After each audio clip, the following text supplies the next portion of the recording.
Hello and welcome to The Green Stream, a podcast brought to you by Sustainable Business Network Detroit, a network of partnerships between Southeast Michigan stakeholders, innovators, and changemakers. Each partner is on a mission to advance and amplify sustainable business practices, and we're here to learn from, share, and help activate a sustainable way forward for Greater Detroit. If you enjoyed today's episode, please like and subscribe wherever you get your podcasts. Leave us a review and join the conversation on LinkedIn, Facebook, X, YouTube, and Blue Sky. And head over to our website, sbn-detroit.org. Now, let's listen in to our conversation with today's sustainability leaders. Hello, everyone, and welcome to the SBN Detroit, the Green Stream podcast. My name is Jen Guarino. I am the founder and CEO of ISAIC, the Industrial Sewing Innovation Center in Detroit. And I am so delighted to facilitate a great conversation we're going to have with two people that you're going to love hearing from. It's a real treat to be with Tracy Reese today and Brittanie Dabney. So I'm going to introduce the both of them, and we're going to dive right into some deep conversations that I know you're going to enjoy. First, Tracy Reese, founder and creator of Hope for Flowers. Tracy was born and raised in Detroit, graduate of the beloved Cass Tech and Parsons School of Design in New York. Hope for Flowers is an apparel line designed by women who are inspired by beauty and use their power to be agents for positive change in the world. They believe that incorporating equitable social and ecological practices in their sourcing and operation structures, we can imbue our products with greater substance and offer our customers an opportunity to be a part of doing good while looking good. I will say that I've had the luxury of knowing Tracy for years, and I've seen her transition as being a veteran to our industry into a really mission-driven line that is not only beautiful, but is good for people and planet. So thank you for joining us, Tracy. Next is Brittanie Dabney, founder and CEO of Ecosphere. Brittanie has an incredibly impressive background. She is an environmental scientist and a philosophy PhD candidate in biological science and urban sustainability. She is the founder and CEO of Ecosphere Organics, which is a Detroit-based alternative materials and supply chain company transforming food and organic waste into bio-based raw materials for fashion, design, and other industries. They have collaborated with designers and makers to turn materials like citrus peel and coffee grounds into sustainable products, closing the loop between waste and creation. I have to tell you, Brittanie, your background is a little bit overwhelming. I mean, the science that you're bringing to sustainability is really mind-boggling, super impressive, and it's great that you both here are in Michigan to have a discussion around this topic. So, with that, let's just get started. I'll start with you, Tracy. You know, at what point in your career or your experience did your perspective around sustainable practice begin to change or begin to enter into the way you were educating yourself about sustainability? It's interesting. My former business, I was located in New York, and I sit on the board of CFDA, which is the Council of Fashion Designers of America. And through that relationship, I learned about the CFDA Lexus Fashion Initiative, which was an intensive months-long program to teach designers how to work more sustainably. And you had to, apply. There was a huge selection process, blah, blah, blah, blah, blah. And it would always come around, Fashion Week, which we participated in New York Fashion Week every September. And, when I first heard about it, it was probably 2015 or 2016. And it really piqued my interest because I think at that point, the damage that our industry creates was starting to dawn on a lot of us. Fast fashion had really entered the scene in a super aggressive way. And we sort of, you know, entered this cycle of purchase and waste and, and we're starting to understand the abuses along the value chain that type of habitual, purchasing and wasting was causing. Also, the pressure to have less and less expensive products was coming from all parts of the industry. And it was super distressing because any of us who's ever been in a factory and seen the skill that it takes to create uh, beautiful things, and to understand how that skill was being undervalued in this race to, I call it the race to the bottom, right? Because there's no coming up from the bottom in our industry. And by that I mean, once you start making super inexpensive stuff, no one wants to buy anything better from you.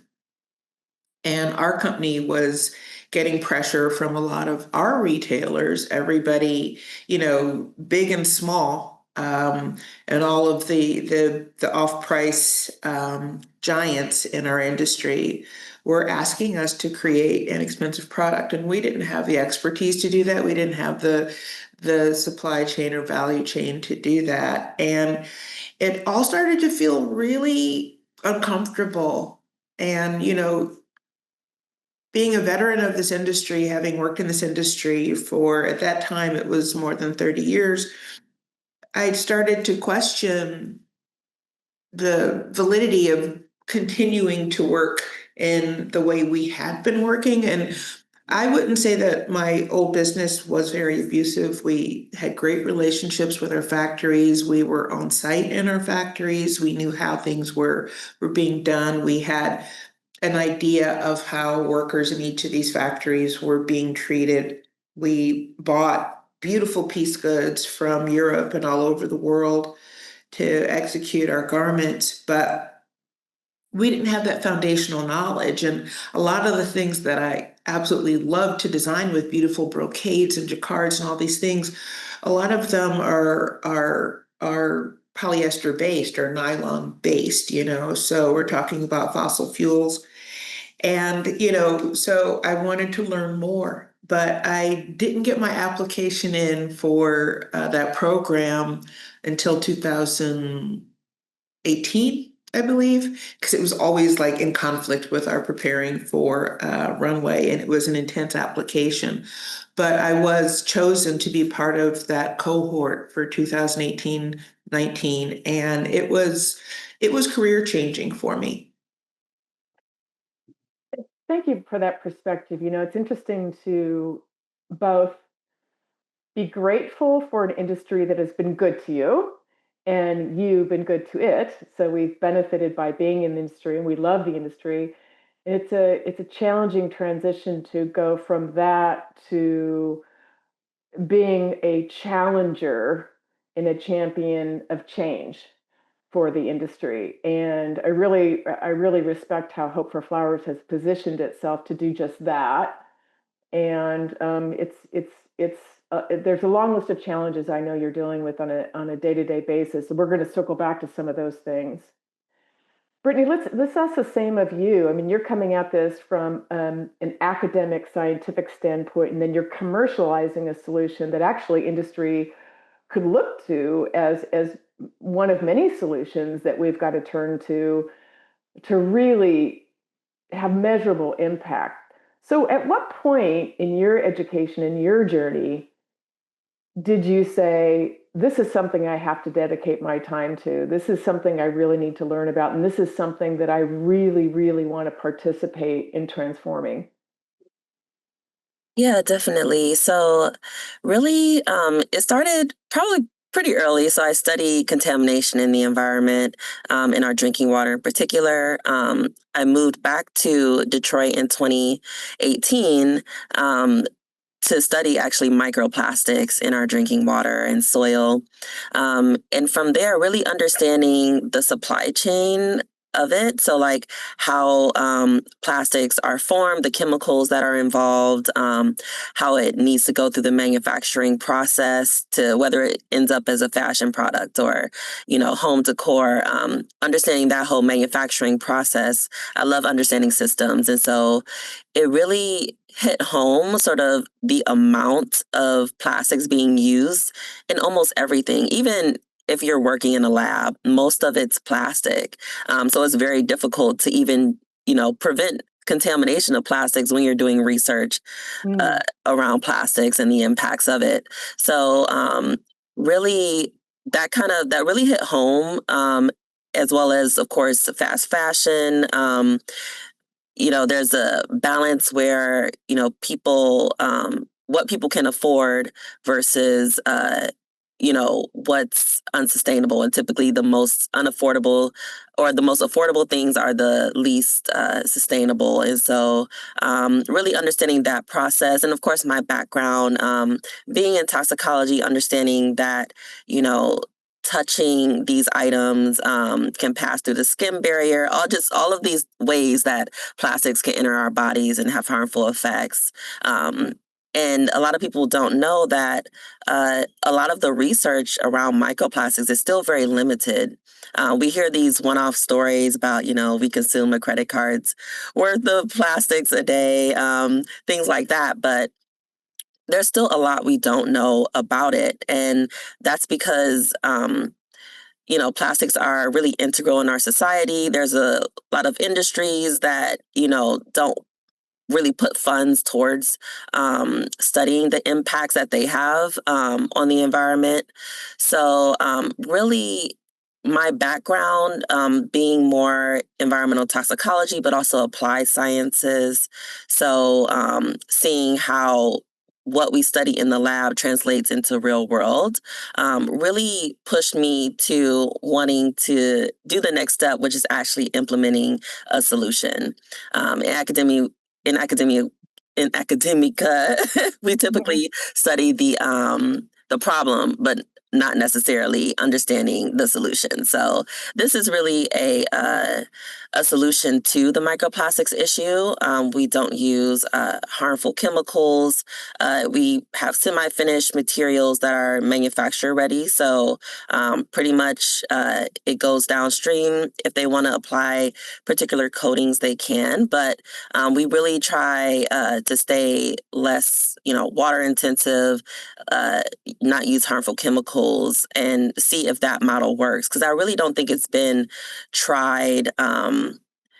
Really tried. I think people have the idea, but there's so much pushback against it, whether it's from investors or whoever that don't believe that sustainability can be truly profitable. So I really want to push that narrative and really try to be intentional about having a company that technically does biorefinery, but doesn't use like those harsh chemicals and is pretty ethical to the workers, things like that. And also have a source where, U.S. companies can source without, having the risk of, getting their raw materials from unethically sourced, businesses. So that really was kind of the initial thought for Ecosphere, but also, at Wayne State, we had this sustainability pitch competition where it was all around creating an idea to reduce microplastics contamination. And then our student idea came about as a biomaterials prototyping lab. And then from there, it really snowballed.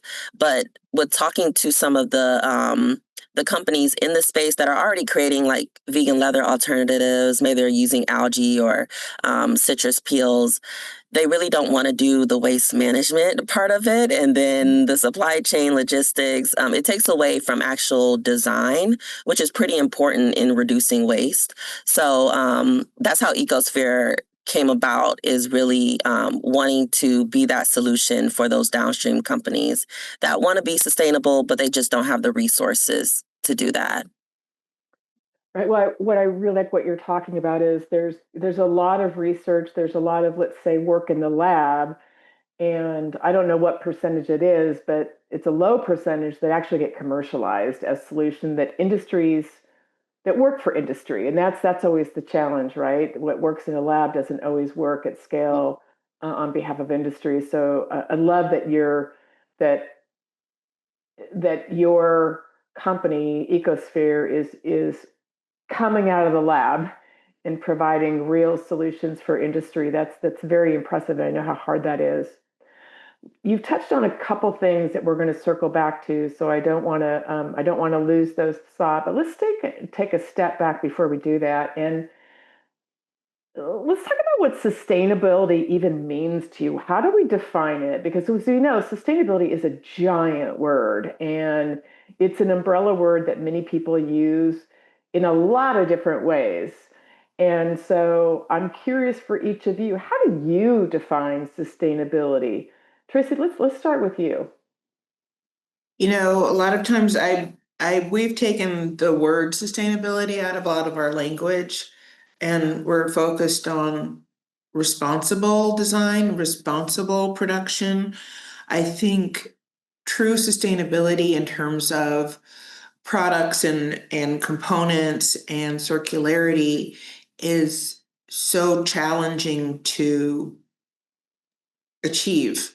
And I don't know if there are any truly sustainable products out there. The goal, I think, and we talk about this a lot, I chair a sustainable strategies committee at CFDA, and the goal is to start making forays into working responsibly and to show how that can be successful so that more brands can be encouraged to begin the journey.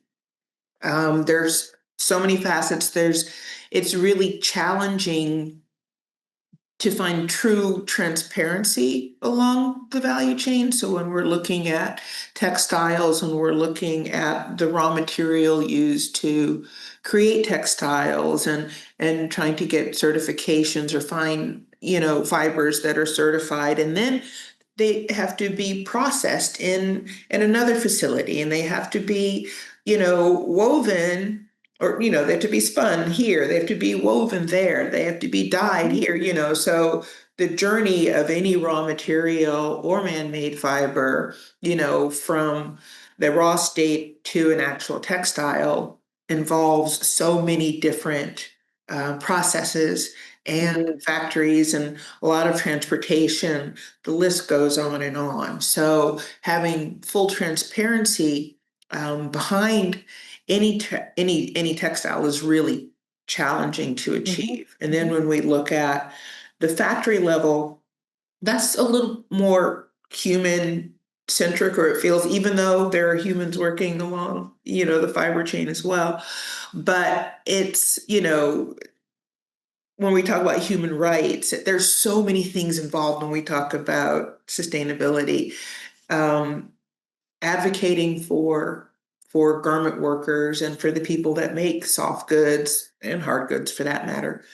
Living wage. What is a living wage in each country where you're manufacturing, and are your factories paying that to their people, or is it a minimum wage? And most people cannot survive on a minimum wage, so there's so many factors to consider. And we've been trying to produce products right here in Detroit because we feel like, okay, that's the best test. We can actually, we know what we're paying our people. We know X, Y, and Z, but the United States doesn't really produce many textiles anymore. So we're still at the mercy of, imported textiles. So I think sustainability, quote unquote, is very intimidating. And it becomes very intellectualized. And I'm always saying, how do we simplify this? How do we make it accessible? How do we make it understandable? How do we expose the low-hanging fruit when we talk about responsible design and production? What are simple things that brands can embark upon to start minimizing their footprint and looking at their value chain differently. So it's very complex, but I always get annoyed when it becomes over intellectualized because it's a turnoff for most people, and it becomes so complex that they don't feel like they can begin. And especially with large companies that have so many extensions, where do you even begin, right? Well, that's So right. That's right. I think, the more that we can expose the low-hanging fruit and make the entry level to working more responsibly, make it accessible, and exciting. Because here's the thing, at the end of the day, 90% of customers don't care whether something is responsibly made or sustainable or not. There are people that care, but it's not the lion's share. It has to be something that they need. It has to be something that they desire and something they feel is accessible for them. That's the work of design at the forefront. And then as the brand or as the company, your own, you know, uh, mission is your responsibility, and that's how I feel at Hope for Flowers. It's important to me that I know how our products are made and that I know that they're as responsibly made as possible. Right. Well, I think you're bringing up some good points. I mean, one is perhaps sustainability is actually a process for continuous improvement and not a label or a current state. Thank you. So maybe the label is incorrect, that it's actually an action of a goal, which does feed back into this idea that, let's say the zealots around sustainability are looking for perfection and they shame those who are not perfect. And shame is not a good No motivator. it's not a good motivator, and imperfection is not achievable. So I think your points are really important, and I do think that's it can paralyze either an individual, let's say a customer or consumer, and paralyze a company to even share what they might be doing well, which we now refer to as green hushing. So, which again defeats what we're trying to do, which is the process of better best practices. Yes. Yeah. So, Brittanie, from your perspective, how would you define sustainability? Yeah, so sustainability to me is more about creating a system that continues to thrive without exploitation. So, focusing on people, resources, and planet. A lot of times, I think, as Tracy indicated, it's a very big topic, and I think sometimes people just take one of those pillars. But don't consider it, especially decision makers, might be too complex of an issue to understand. How do you incorporate people, planet, all resources, all of these things into sustainability? But it's really something that we need to start thinking about more is system thinking. How do we incorporate the different spokes on the wheel? Even if we have one particular focus of ours, let's be intentional and conscious about, all of the other things happening in this area that we're trying to address. And I think, a good point is basically understanding that it's just very difficult, like you were talking about with shame, just very difficult to pretty much shame people into doing the right thing, which what I believe was the initial messaging around fast fashion, like, oh, it's so bad for the environment, you shouldn't do that, or like blaming people for it. But people are going to purchase what they can afford. And we do know how you look, your fashion relates to how much you can make. So then we really need to just be a bit more mindful of meeting people where they are, and trying to bring people into the fold as well. So with us, it's simply be making, products more affordable, or the raw materials more affordable, so that those designers and artists can at least purchase them and at least try them to make some affordable products for their downstream customers. Or even, when talking with companies, making it clear that it doesn't need to be the entire product at this stage, because that can be very difficult for manufacturers that already, maybe they have a process that's, been in existence for more than 10 years. And then you're asking them to pay more, to retool, to do a lot to support their downstream customers. And that's just very difficult ask in this world, in this economy. So really just trying to get them to replace, one harmful chemical or one harmful plastic at a time, or reduce the amount of plastics in their final product, can really be that first step that can get them in the fold to transition them, to maybe hopefully a purely sustainable product in the future. But we also have to understand that, when we talk about sustainability, all of our actions will have, especially in the manufacturing world, will have some externality. So there will be some form of pollution, but let's try to make sure that when we do these activities, that we're also doing other activities that kind of offset it. And I believe that right now a huge issue is, companies or corporations will have an environmental impact in one area, let's say, Detroit, but their offset activities will happen outside of the city. And so I believe that we need to start rethinking that and consider the people and the resources and environment in that case. And wherever there is externalities or environmental pollution happening, even if it's at a small scale, that you're giving back to the people that live near that area, that are within the area that you're actually having an impact in.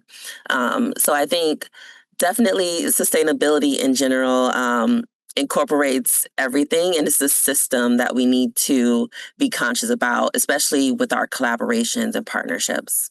Mm-hmm. So perhaps really this is a longer process, because awareness helps to lead to behavioral change, but behavioral change does not happen overnight. Now, if all the waste generated from apparel ended up in our backyard, we would be very aware and perhaps we'd care a little bit more. So your point is well taken, that the impacts of what we do may not be seen, for better or worse. If we're shipping our impact, for better or worse, outside of our periphery, outside of our vision. So, is there anything promising that we're seeing in fashion that is indicating that maybe, perhaps, there's some behavioral changes happening? Tracy, I'll toss that one to you. I think the younger generations are becoming very conscious of the impact of fast fashion, of waste. And I find that a lot of younger people are really they're interested in upcycling, they're interested in mending, they're interested in just slowing the pace of consumption in general. They're shopping resale. All of these things contribute to, and because I think at the core of this, and because of fast fashion and this sort of mass production that is sort of taken over our industry, habits have been formed, and it's generational now, where there are, two generations that are used to buying a lot of inexpensive things. So, if the average American consumer is purchasing and throwing out like 70 garments a year, and that's an old figure. I don't know what the current figure is right now. When we go back just a couple of generations, people maybe purchased, 20 or 30, between 20 and 30 garments in a year per person. But that's still a high number, because if you go back a couple generations before that, it was even less, so our habits as consumers have changed drastically, and it affects all kinds of things. It affects, the size of closet we think we need. It affects, how we value the things that we are purchasing. and if we're not valuing these things, then we're definitely not valuing the people who created these things, so it just becomes very impersonal. And I think, when we had an active garment production industry here in the States, it was a little different. Look for the union label. There was a pride in knowing how things were made, a pride in having things that were locally made. And there was a connection to that source and to that labor. It could have been your aunt or your uncle or your mom, your grandparent, whatever. But when everything is being imported, we don't have that connection to the people that are creating these items, thousands and thousands of miles away. We're not seeing their quality of life or lack of quality of life, so I think, getting back to the idea of consuming less, looking for quality, caring for what we have. I tell the story all the time to young people in my office because they don't know what layaway is, but I remember, being in high school Right. and my parents, we were very well taken care of, but my mom would say, we will take care of what you need. These are other things that you want. You should earn money and save up for them, and you can get them yourself, and that was very empowering to us as young people. We all had after school jobs, and I would go to Hudson's and, I remember the shoes I wanted for prom, I put those on layaway probably in December, and I got them out in May in time to wear to prom, but I paid a little bit at a time. And those shoes meant so much to me because I paid for them and I waited for them. And we're not used to waiting for things anymore. You can order something today and it might be on your doorstep when you get home from work, or it'll come tomorrow. So And you can charge it and pay for it later. thank you. Right. That's what layaway is now, right? But it's you're accruing debt, so it's a different system. But the idea of slowing down, understanding quality, I find that this is something that has to be taught now. What is a quality product versus something that's going to break down, tear, stretch out, pill, the list goes on and on, so to be able to discern and make the decision that you're willing to wait until you can afford a quality product, and then also keeping good things in circulation, whether you're buying resale, whether within your family, we had a whole hand-me-down cycle within our family and friend circle. My sister was the oldest. She wore things first, then I wore them. Then they left and they went to my cousin Kim, and then they came back and my sister Erin wore them. And a lot of things that Leslie wore, my older sister, came from Frances Sims. That was another family, so the good things stayed in circulation, and there's a lot to be said for that, and people sewed things with their own hands, and you really know when you're a home sewer what it takes to execute a beautiful garment. So I am encouraged that young people are starting to embrace some of these practices, of waiting, of not over consuming, of mending, learning to mend the things that they have, being a little bit of a part of the process, adding their own creativity to the pieces that they own. So that's promising. I think our industry is still really stuck, and it's going to take a lot. We don't have a lot of time to affect this quantum change that we need to affect. But if anything is going to change the tide, it is consumers. It is So we're really talking about a behavioral thing. I mean, it's really unaddicting us to the wrong things. right. And a brand like Hopper Flowers, you know that when you are going to be buying Hopper Flowers, that its quality it is going to stay in circulation longer. It's not something you're going to wear once or twice. It's going to be something that you're going to keep in your closet and or hand across or down or up to somebody that will appreciate the quality of it, and that it starts with quality, because if it's not quality, it can't stay in circulation. So that's the behavioral thing, and then there's the industry that doesn't want to unaddict you because that's a sale. Right. So we have the behavioral thing, and then Brittanie, let's move to the solution side of the waste that we do put in circulation, and that regardless of how slow or fast we can change behavior, we still are going to have a massive amount of waste in our system that we're going to have to deal with. Can you talk about, you touched on a little bit, just how ecosystem can be a tool within that value chain? Can you talk about specifically what ecosystem does?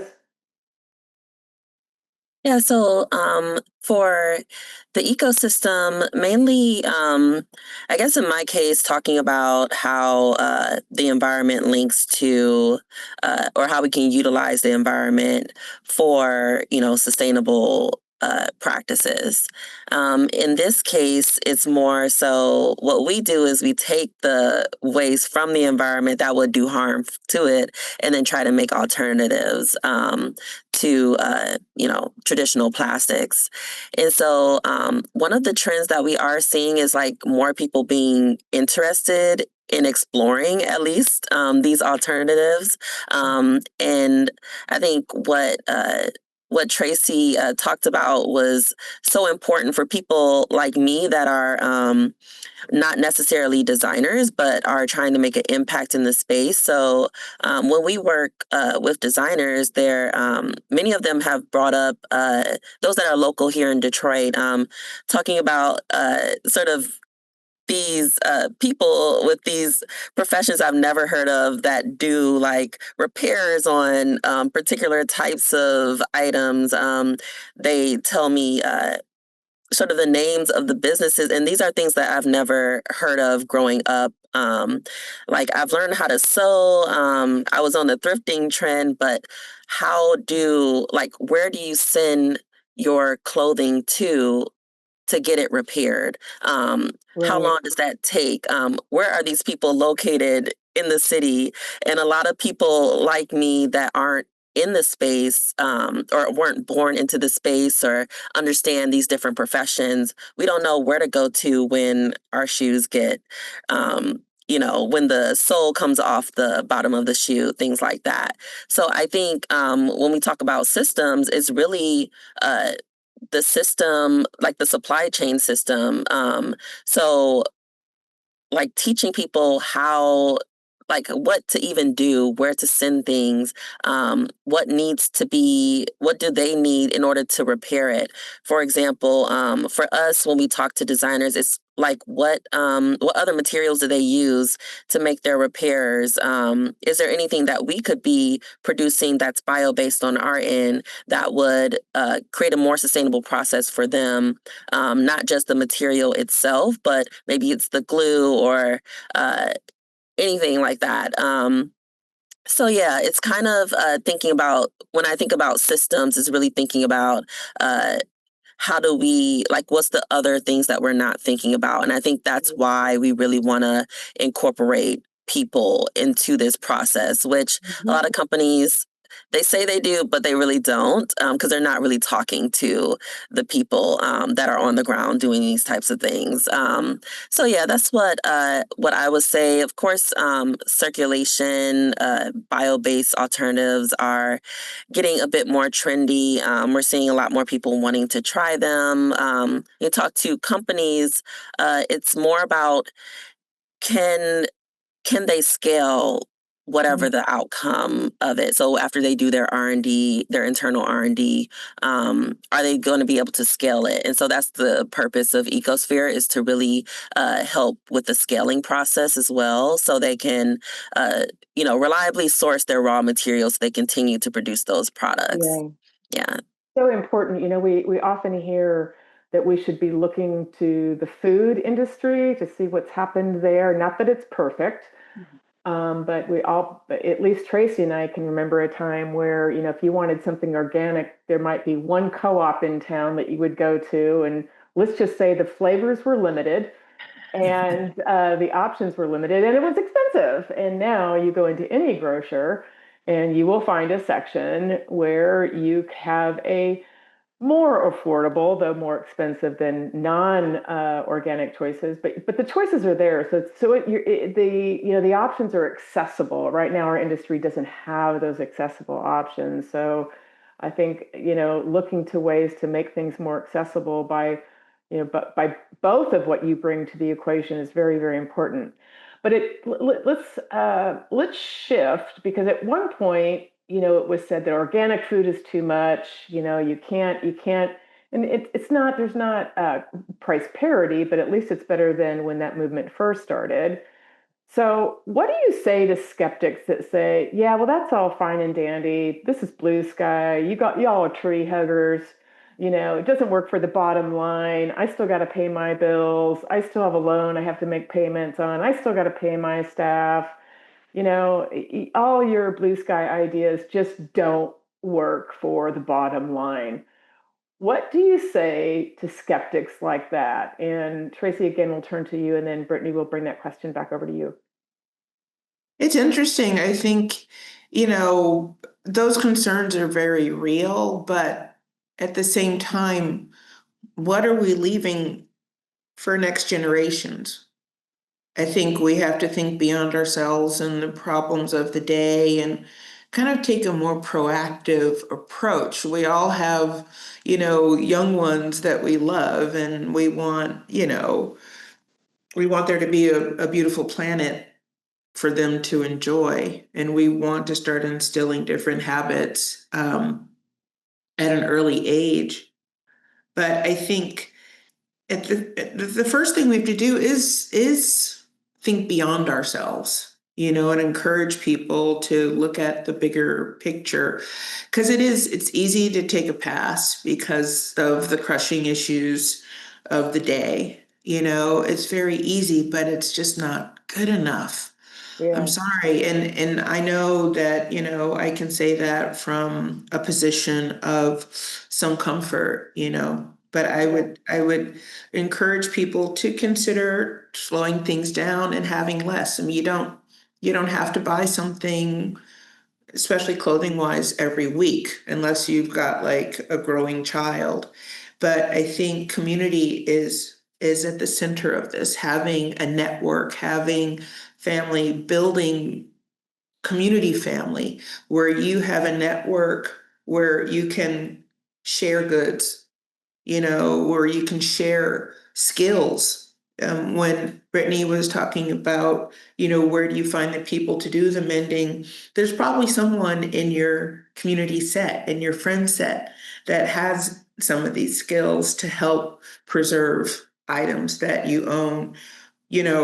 Our cherished elders, a lot of them have these skills, and, I was so sad when Red's shoe repair closed, yes, but it's a sign of the times. People are wearing disposable footwear, lots of sneakers and stuff like that. And, every year we used to weatherproof our boots, and, everybody had a shoe shine kit and we took care of our footwear, and so those skills aren't lost. You can find them on TikTok and Instagram, how to mend, repair, clean, all of the things that we need to do to preserve what we have. It's not always about getting something else or bringing in something yeah, new. yeah, So I think starting there is the best starting place. Like a lot of us have too much stuff and we know it. It's like, okay, there's already too much stuff here. So the solution isn't bringing in more things. yep, The solution is to look at what we already have and find the value in those things and make sure they're in good working order. And looking to our communities, we hold classes here at Hope for Flowers on mending, how to mend sweaters, how to mend clothing. We tried to do a footwear class, but that one, we lost our instructor for that. But caring for what we have is a great starting point, and working within your community to find those resources and share whatever skills you have with people. You can barter and trade. Everything doesn't have to be monetary. So, and when we talk about what is sustainability, for me, it's sustainable communities as well. We can't all live on devices, real conversations, understanding other people's life stories, being able to benefit from the experience of others, sharing information, sharing struggles. It makes the burdens so much lighter, and this is caring, and it is important that, we consider communities and relationships when we talk about sustainability.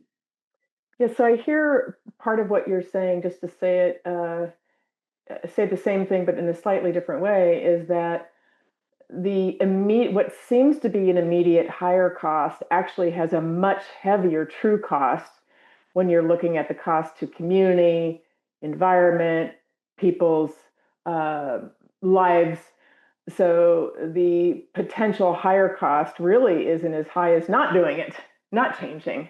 Thank you. Because of the relative cost. And that's a harder thing to articulate, but we know that it's real. As human beings, we know that it's real. We see that it's real, but we look at the immediate cost, and we base our value decisions on that instead of the true cost. Brittanie, how about for you? What do you say to skeptics to say, well, it's all great that you're offering all these things, but that's gonna ratchet up our costs. We can't do it. It's nice but not feasible. What do you say to those folks? Well, really trying to, remind them that new industries do take time. They take Yeah. time. They are inefficient at the start, so they do cost a little bit more. So it will take time for these things to happen, and um, it's just something that is a natural process. It's really hard to try to make it into anything else other than, yes, at the start, when we are trying to make a transition to a new process, to a new way of doing something, it will be a bit more expensive because we're trying to figure things out. There's a lot of these industries that are already more affordable. I mean, they've been around for decades. They've had all this time to figure it out. How we sort of do it is really try to pretty much get these materials into people's hands and do education. So whether that's giving them, of course, sample kits to try out, to test sewability, things like that, for the materials. That way we have those use cases that we can then hand over to those larger companies that are still kind of unsure if they even want to try. And so really kind of working with them closely like that, as well as making our R&D process a more interesting, where we work with the waste suppliers, and we take some of their materials, we make prototype products that they can then either pitch to the larger companies that are supplying them with the food waste, whether it's for packaging or something like that, or working with those that might take recycled clothing, and maybe they might be able to add some design elements onto their final product. So it's kind of just getting the materials into people's hands and letting them try it, with a low barrier to entry. Right. Meaning we don't typically charge for that part. It's only when they're ready to continuously use the material. Right. So we don't know what we're not exposed to. And it sounds like Exactly. you rather expose people to options and have them, I'm hearing you say, maybe get a comfort level with trying different things and really exploring how they could work for them. Mhm. So, well, Tracy and Brittanie, we could go on for hours. Honestly, I could talk to you for hours, but our time is limited. So here's what we're going to do to wrap this up. I mean, first of all, thank you so much for your time, your insight. These are important conversations to keep out in our communities to discuss these things. How can we collectively transform both behavior and processes? let's leave with a couple words about, what our guests might do is just practical steps to be maybe to self-monitor their own choices, their own behaviors. What can they do on a daily basis so that they don't get overwhelmed with perfection or being shamed that they're not being good enough? What can they do today and tomorrow? Brittanie, why don't you start and then we'll end with Tracy. Yeah, definitely on our end, monitor the amount of food waste you're using or you're throwing out. If not, use compost. So to help reduce the food waste issue, but then also think about your material. So we like to do educational materials. We get asked all the time, like, oh, does it, degrade once it gets home, or uh, basically it's ripping, that sort of thing, but you already have materials that are ripping. You're already throwing out a lot of clothing, but it's going into the landfill and lasting longer. So I would say pretty much monitor your waste across the board. And you can do this at home with the audit. People do this where every time they throw something out, you basically on a checklist say what you're throwing out, and then you reduce it over time and find alternatives to those that you are throwing out more. I'll say if you're a designer or a small business, definitely look local. Search a little bit harder for your raw materials locally, and then of course connect with those in the community that already are doing a lot of work in the sustainability space, in the fashion space, because there's a lot of resources and networks out here. Some of us are a bit siloed, but definitely we're here. So Thank you, Brittanie. I mean, there really are just micro decisions that we can make every day that become macro impact. So thank you for that. Tracy, your thoughts? I say take on one thing at a time. Don't try to do everything at once, especially if you're just beginning. You can start with recycling. A lot of Detroit households still do not recycle, and learning how to recycle properly.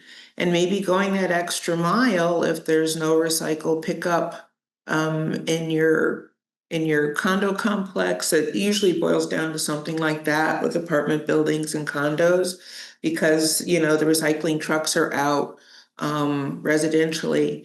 But going that extra mile and taking your recycled waste to a lot of the recycling centers around the city, that's a starting point. And once you learn how to do one thing, and we all have to keep learning, that's what makes life exciting, right? You get up and have a purpose. Go on to the next thing, start composting, learn how to compost your food waste, what to do with it, and find community to do that. I mean, I encourage everybody to check out our website, hopeforflowers.com. We have workshops around these subjects all the time. They are free to Detroiters in Highland Park and Hamtramck. So I encourage you to come in and also get some art enrichment on the side and sit in community, learn how to mend your clothes, all those things. But don't feel that it's all so big and heavy. Take it on as a positive self-challenge and, bite off one little piece at a time. I really like that. Like, I recognized something not that long ago where I thought, I am not going to use one more single-use creamer for my coffee. Thank Not you. doing Those it. little plastic Those things. little things. And, because I like cream, I need like four of them. Right. So it's like, okay, I'm not And going they're to. not recyclable, those. They're They're not recyclable. landfill. So I'm not going to use there. I'm going to look for an alternative. So it could be something that simple is what I'm Yes. both saying is look for opportunities that are simple, start there, and all of a sudden they'll be your new norm. And then you move on to the next thing. Right. Yeah. Well, again, thank you so much for taking the time to have this conversation today. You brought really, different but aligned perspectives on the topic of sustainability. So thank you so much for your time, and hopefully our guests are going to, look at both of your companies, Hope for Flowers and Ecosphere Organics, and continue to learn more. Thanks so much. Thank you, Jen. The questions were amazing. And I think, what you gleaned from our answers was very enlightening as well. So thank you. Thank you. Yeah, thank you for having me. Okay. Have a wonderful weekend. Bye-bye. You too. Bye-bye. Thank you for tuning in to the Sustainable Business Network Detroit, the Green Stream podcast.